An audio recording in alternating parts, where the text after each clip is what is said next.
Hey everyone, Lance and Kevin here. Talk about Job and grief some more. Last time we mentioned this idea of experimenting with grief, and the first experiment is Job's faithfulness. But then in chapter 3, which we want to talk about today, Job takes a dramatic and sudden turn toward cursing. At the very end of chapter 2, before his friends come and grieve with him, the narrator tells us that in all this, Job didn't sin with his lips, and what he's talking about is cursing God.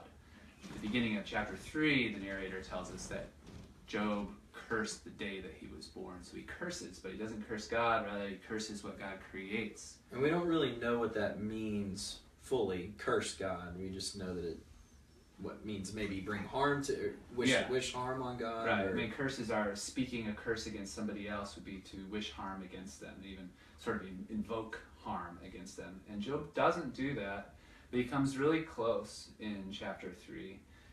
The very first line that he says, "Let the day perish in which I was born, and the night that said, this child is conceived.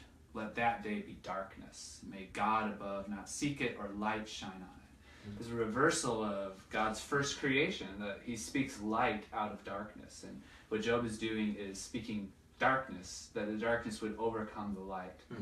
It's sort of like he's taking his own pain and his own suffering and wishing the whole day of his birth was gone, wishing away part of God's creation. So he doesn't curse God, but he curses something that God has made, which God then will eventually respond to. I think this is something of what God is talking about when he says, he questions Job, who is this who has darkened design without knowledge? That's in chapter 38, verse 2. Well, and there's a lot of implications there too, just about how the impact of humanity in general, about wishing a day away, or that I'm sure we don't have time to unpack, but there's so many implications of him wishing a day away. Right. But ultimately, it's speaking something sort of against God's creation. Yeah, and even calling darkness, which they're powers of darkness, to overcome the powers of light, sort of universalizing his own experience of suffering.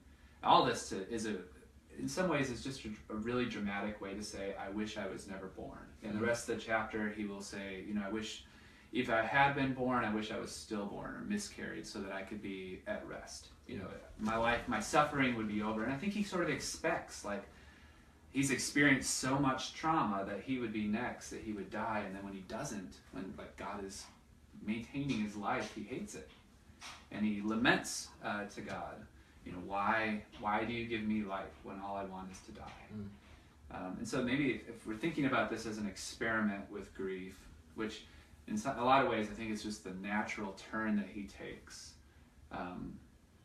as suffering endures, as he's made to endure suffering, just to want out, right? So this experiment in grief of, one, railing against God, but also wanting to escape the suffering. Yeah. There's sort of two things there that are part of the fabric of grief for a lot of people. And it's quite a pendulum swing from where he was when he was in chapter 2, when he's praising God in the midst of his suffering.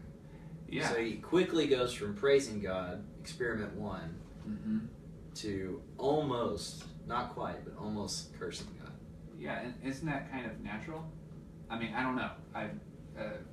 For people to take this kind of sort of dramatic turn, at least the initial for a person of faith to express faithfulness after at the beginning of a trial, but then as it endures, as it goes on, to just wanting it to end, right? And so they seek to escape. For Job, that's, I want to die. I think there's other ways of trying to escape or to end the suffering too. Yeah, I mean, I think that as I've worked with people, this is not abnormal, this response.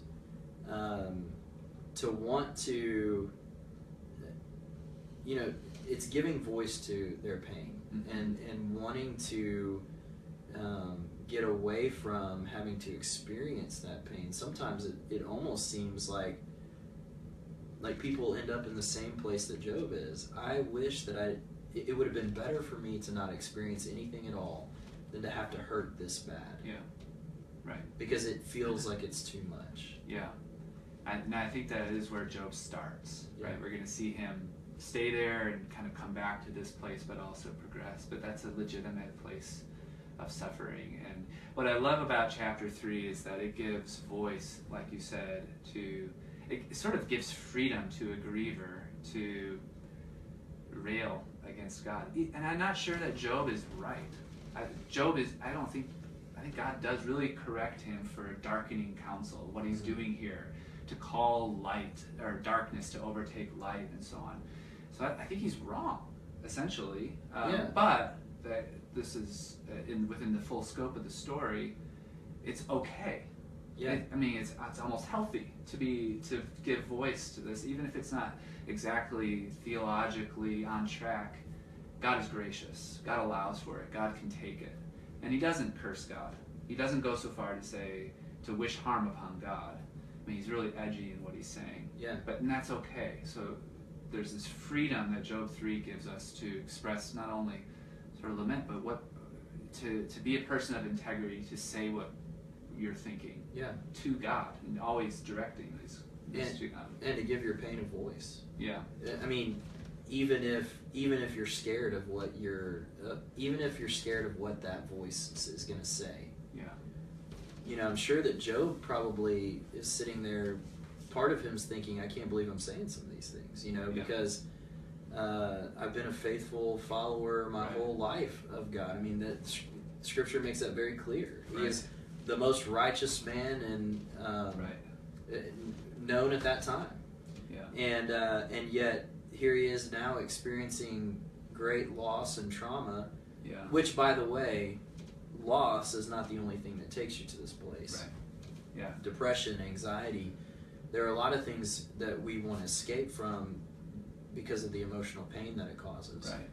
But here he is, the most righteous man in the land, and he is now cursing the day that he was born. Yeah. I think you make a good point. And actually, in chapter 6, he'll talk about his own words being rash. Sort of, I don't talk like this, but this is new to me. This experience is new to me, and so he gives voice to his words, and even if they're not exactly him, right? They don't fit with Job's character, but now they do, because of what he's experiencing. Well, a lot of times, I think in trauma, loss, whatever it is that we're experiencing, this level of pain, let's just talk about it that way, it's a new paradigm for a lot of people. Yeah. And when they go to that place, all of a sudden they begin to experience parts of themselves that they weren't aware of. And that can be scary. Yeah. But I don't think it's abnormal. No.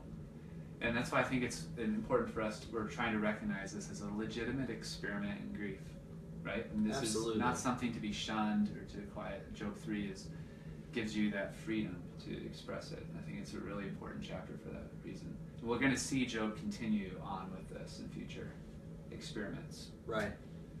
Good. All right. Well, thank you for being with us. Anything to add? I don't think so. Okay. Talk to you guys soon.